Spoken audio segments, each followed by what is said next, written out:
Now question number second, containing 9 elements and having order 3. So using same column transformation, find the inverse of this new matrix, that is example number 2. Now call this matrix as a capital A. With this we write A inverse into A is equal to I, as column transformation method require A inverse first into A is equal to I. We write the value of A as well as I in this example. Now our roadmap is fixed. Column transformation says that we have to perform 9 operations one by one by this procedure. So working rule tells us bring this position of A as 1, later on this next right side 2 positions as 0 0. Next fourth operation is to get this middle element as 1 and 2 numbers which is in left and right of that 1 are to be converted to 0. Later on 7th operation is to get this corner position, means this corner position as a 1, and later on last 2 operations to get these 2 positions as a 0 0, 8th and 9th operation. So let us get this A into I. So we are having 1 at required position. So 1 जो आपको चाहिए था वो given example में already 1 है. पहले operation आपको perform करने की जरूरत नहीं है. तो आपका टारगेट है कॉलम सेकंड और कॉलम थर्ड के जो 2 एलिमेंट है जहां आपको 2 और -2 दिखाई देता है उसको आपको 0 0 तैयार करना है. लेकिन यूज करना है कौन सा कॉलम? Column first. तो कॉलम फर्स्ट का यूज करके इस 2 को 0 लाना है. तो 2 को 0 लाने के लिए उसके सामने आपको -2 लेके आना है, तब वो 0 होगा. और कॉलम 3 में -2 है तो -2 के साथ जब +2 आता है एडिशन में वो 0 मिलता है. तो आपका क्या ऑपरेशन लेने का टारगेट है ये आपको इस स्ट्रक्चर से इमीडिएट पता चलता है. तो आपको चेंज करना है दूसरा कॉलम, इसलिए start arrow from second column and C2, this is positive, so coming 2 should be with minus sign, so subtraction is required.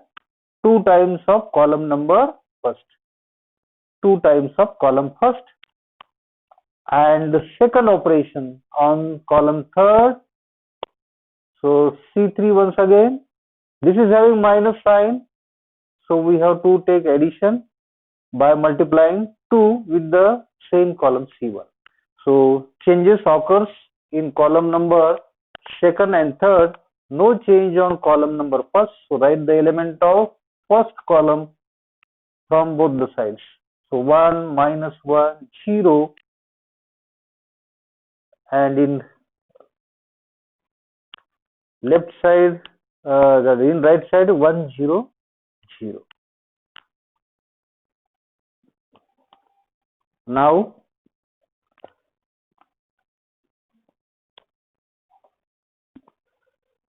by this structure what we are doing, we are multiplying first column element by 2 and subtracting them from second. So when 1 is multiplied by 2 we get 2, and subtracting it from 2, 2 minus 2 structure will give us this position as a 0. Multiplying this number by 2 and subtracting from 3. So what we have? So we have 3 plus 2. So 3 plus 2 is nothing but 5. By multiplication we get 0, and when 0 is added with -2, so this element is maintained. In right side also multiplying this first column by 2 and subtracting it by second column element, so this subtraction gives us this column as a -2.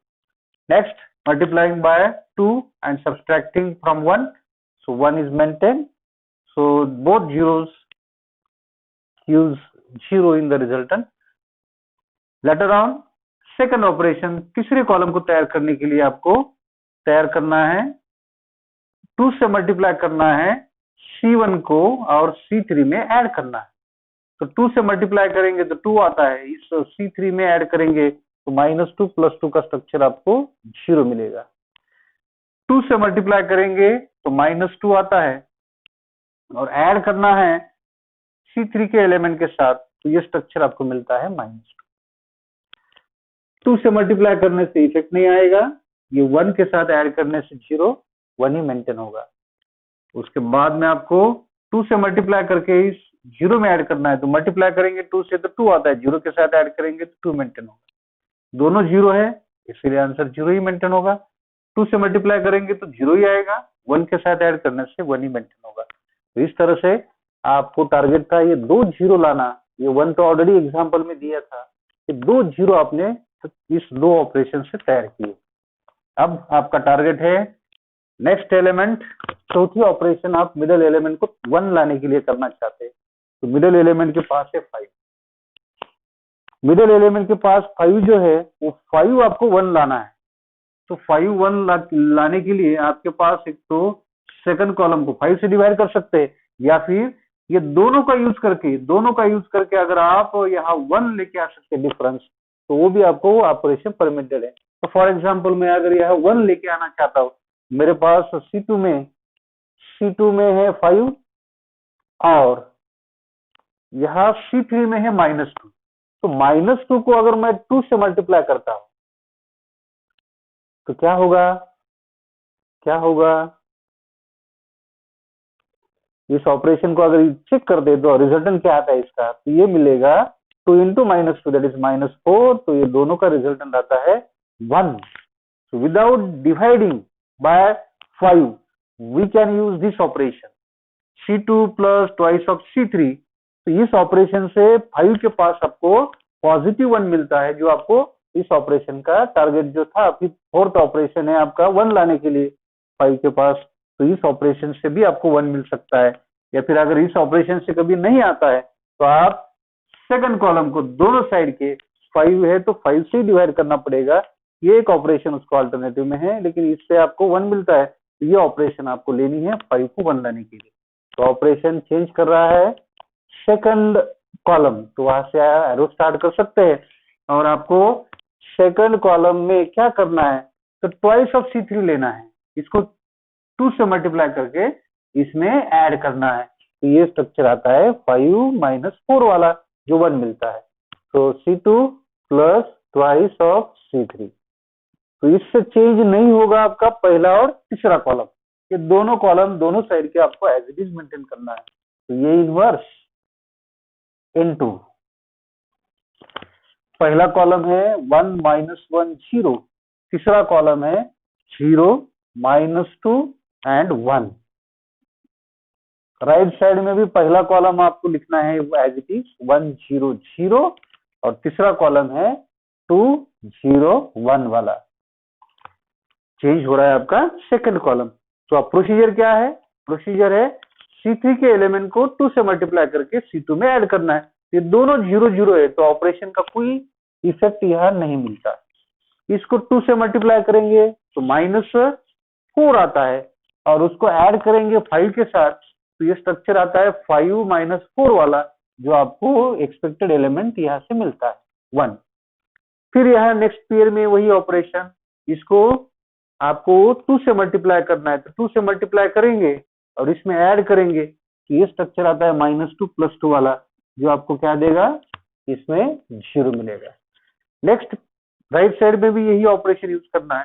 तीसरे column को आप 2 से multiply करेंगे, तो यहाँ 2 से multiply करेंगे तो 4 आता है, और आपको ऐड करना है सेकंड कॉलम के एलिमेंट के साथ, जो एलिमेंट आपको -2 मिला है, तो यहाँ से आपको मिलता है +2। तो ये पहला एलिमेंट +2, इसको 2 से मल्टीप्लाई करेंगे तो इफेक्ट नहीं आएगा, और 1 के साथ ऐड करेंगे तो 1 ही मेंटेन होगा। इसको 2 से मल्टीप्लाई करेंगे तो 2 आता है, और 0 के साथ ऐड करेंगे तो यहाँ का नंबर आपको 2 मिलता है। इसके बाद में आपका टारगेट होता है चौथे ऑपरेशन के बाद पांचवी और छठी ऑपरेशन, आपको 1 के लेफ्ट और राइट में, लेफ्ट और राइट के एलिमेंट को आपको 0 0 लेना है, लेकिन किसका यूज करके, C2 का ही यूज करके आपको तैयार करना है लेफ्ट और राइट में एलिमेंट को 0 0। तो आप ये लेफ्ट और राइट के एलिमेंट को चेक कर सकते हैं, या -1 है या -2 है। तो -1 को 0 लाना है तो उसके पास +1 लेके आना पड़ेगा। इसका मतलब 1 तो है आपके पास, तो ये दोनों कॉलम अगर ऐड करते हैं, ये C2 को अगर C1 में ऐड करते हैं, तो यहाँ ये स्ट्रक्चर मेंटेन होगा, जो आपको यहाँ 0 तैयार करेगा। -2 के पास फिर से एक बार -2 के पास क्या लाना पड़ेगा, +2 लाना पड़ेगा, तब वो 0 मिलता है। तो इसको 2 से मल्टीप्लाई करके इसमें ऐड करना है ताकि -2 + 2 का अपोजिट स्ट्रक्चर मेंटेन हो सके और वो 0 तैयार करेगा। तो ये दो ऑपरेशन आप साइमल्टेनियस लेना चाहते हैं, एक यहाँ 0 लाने के लिए, एक यहाँ 0 लाने के लिए। इसका मतलब कॉलम नंबर आपका पहला और कॉलम नंबर तीसरा चेंज हो रहा है। ये दोनों को सिर्फ ऐड करने से यहाँ 0 आता है। तो C1 में C2 को ऐड करना है और C3 में क्या करना पड़ेगा, C3 में -2 है तो इसको +2 से मल्टीप्लाई करके ऐड करना है C3 में, सॉरी C2 को 2 से मल्टीप्लाई करके C3 में ऐड करना है। तो ये दो ऑपरेशन का चेंज आपको लिखना है, लेकिन ये दोनों सेकंड कॉलम के ऊपर चेंज नहीं लेते, उसका यूज कर रहे हैं। तो दोनों साइड के सेकंड कॉलम के एलिमेंट को आप एज इट इज पहले लिखो।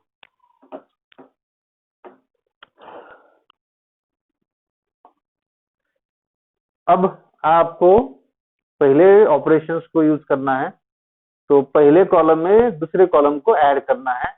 तो दोनों साइड के सेकंड कॉलम के एलिमेंट अगर पहले लिखते हैं तो यहाँ मिलेगा 2 1 2। So this operation uses the new element in first column by taking addition of the first and second column. So this addition gives us 1, this addition gives us 0, this addition maintains 0. Addition of first and second column gives us 3, this addition gives us 1, this addition gives us 2. Now on third column आप हर एक element को 2 से multiply करके तीसरे column में add कर रहे हैं। तो यहाँ दोनों 0 से इफेक्ट नहीं आता है ऑपरेशन का। इसको 2 से मल्टीप्लाई करेंगे और यहाँ -2 में ऐड करेंगे तो -2 + 2 का स्ट्रक्चर 0 मेंटेन होगा। इसको 2 से मल्टीप्लाई करके इसमें ऐड करेंगे तो 1 मेंटेन ही होगा। इसको 2 से मल्टीप्लाई करते हैं तो ये 4 आएगा और ऐड करना है 2 के साथ, तो इसका रिजल्टेंट आंसर होगा 6। इसको 2 से मल्टीप्लाई करो तो मल्टीप्लाई करने से 2 आता है और आप ऐड करना चाहते हैं 0 के साथ, तो इसका आंसर 2 मेंटेन होगा। इसको 2 से मल्टीप्लाई करेंगे तो 4 आता है और आपको ऐड करना है 1 के साथ, तो यह 5 मेंटेन होता है। अब इस एग्जाम्पल को आगे की तरफ लेके जाना है, तो आपका टारगेट होता है 7th ऑपरेशन के लिए 1 लाना है, 8th ऑपरेशन में यह 0 लाना है, 9th ऑपरेशन करके आपको यह 0 लाना है। लेकिन इस एग्जाम्पल की स्ट्रक्चर ऐसा मिला है कि आपको 7th, 8th and 9th operation करने की जरूरत ही नहीं है, क्योंकि ऑलरेडी आपके पास जो एक्सपेक्टेड एलिमेंट चाहिए थे वो आपको मिल गए हैं। इसलिए ये जो मैट्रिक्स मिला है, इस मैट्रिक्स का नाम ही आप पहले कह सकते हैं, पर आपने कहा है जो आए है। So this 9 element are nothing but the element of identity matrix capital I. So we are having this answer as 3 to 6, 1 1 2, 2 to 5. And you know that product of A inverse into I is nothing but A inverse. So value of A inverse by column transformation is like this.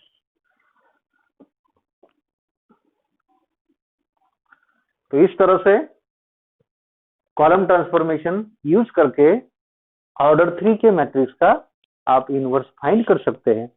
ज्यादा से ज्यादा 9 operations आपको करने के लिए मिल सकते हैं, या फिर उसमें से कम ऑपरेशन की भी जरूरत हो सकती है। उस एग्जाम्पल के नंबर्स के ऊपर डिपेंडेंट है कि आपको कितने ऑपरेशन करने की जरूरत है। तो एक सैंपल आपके पास है, इसका यूज करके आप रिमेनिंग एग्जाम्पल तैयार करना है। ज्यादा से ज्यादा एग्जाम्पल सॉल्व करो, क्योंकि ये आपको हैबिट तैयार करने की, सॉल्व करने की होनी चाहिए।